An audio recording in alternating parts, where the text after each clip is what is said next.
Hispanic people like myself worship these people more than the Virgin Mary. And to all my Hispanic folks or my Latinx crowd, it's okay, kill me later, know exactly what I'm talking about right now. And it's Goku for some reason and everything Dragon Ball wise. And before you say I'm wrong, here's photos one of my own viewers took.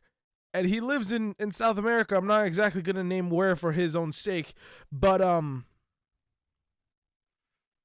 that's fucking Vegeta eating a taco. Yeah, so there's actually a phenomenon that could actually explain this, and it's because Dragon Ball actually dropped earlier in Southern America than it did actually compared to America. I think it was about, if I remember correctly, it was about a week, or no, was it a month? There's a 1 week, month kind of frame. I could be mixing up the number, but it's either a week or a month or a couple months prior to the release in North America and everywhere else in the world. It was out in Japan and South America for some reason. There was some weird thing where they released it because they got the dubbed version done early. So you had Spanish dub and regular dub of, or Spanish subtitle and regular dub of Dragon Ball released in Southern America, which was really funny. And it got real big traction because of the fact that, well, it was good and it was also something you could watch for free. On the channels that are available primarily in Southern America by a couple major media companies, they are all playing Dragon Ball just constantly on open free channels. And the only reason they did that is because the father company, or the company that owns Dragon Ball, wanted the show to be extremely popular, not for the sake of money, but for the sake of building a fan base. Think about it. If you make a show that a lot of people like and you don't really play it on paid media forums or paid cable networks and paid channels that are primarily the main way TV shows will make money, you build a fan base that will forever come back, and now you have money.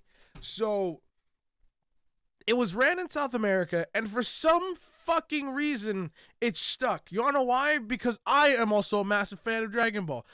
Then again, it also stuck with a lot of other minority groups, like a lot of black people that like it too. And it's really funny because it's the same thing. I used to kind of live in a shoddy area of Florida, and there was there was a bar and a taco joint across the street. The bar was a black-owned business. The taco joint was a Cuban and Mexican-owned business, right? The black joint, right? They first were the ones to have the Dragon Ball Z shit.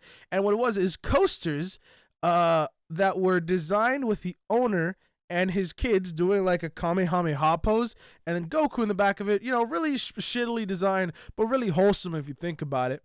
And then the taco joint just had a wall plastered with just Dragon Ball art. A lot of it was by freelance artists who did their own spin on it. So it's pretty cool that you can still see it's Dragon Ball, but in different styles. Really cool. But these photos in particular are ones that one of my home viewers took, and this is just a food joint of theirs. Vegeta looks mighty sus in this one. It's almost a thing that's like a phenomenon that you really can't explain, even if you kind of look into it, because okay, there were probably a bunch of shows that came out early in South America that were just kind of whatever, but they didn't stick. Yeah, no, there's nothing really differentiating Dragon Ball Z except for the fact that it came out earlier in South America and it's anime. That's really about it. Don't get me wrong, it's good, but in the whole grand scheme of things, what the fuck? Why did this stick with you guys? And I love the memes that you'll find. Here, I'll put it up on screen if I can find it. But you're like, oh my god, that's not their culture. And it's just a bunch of Mexican dudes being like, madam, shut the fuck up. And they're all wearing or they're all dressed up as Goku and shit. There's no explaining this phenomenon rather than the fact that it works. Why is the fucking frame rate fucky? Sorry if the video's a little dark, and I know I'm a quality whore now, but I'm really trying to maintain 60 FPS for my videos. Sorry. But yeah, no, it's really funny that it's just the one thing that stuck for no reason, and it's like a well-known thing. If it's not Dragon Ball Z, it's Naruto. If it's not Naruto, One Piece, but not really. The two major animes that for some reason are the pinnacle of Hispanic culture. Naruto, but not Shippuden, Naruto, and Dragon Ball. Specifically Dragon Ball and Dragon Ball Z. Anything past that, they don't really fuck with.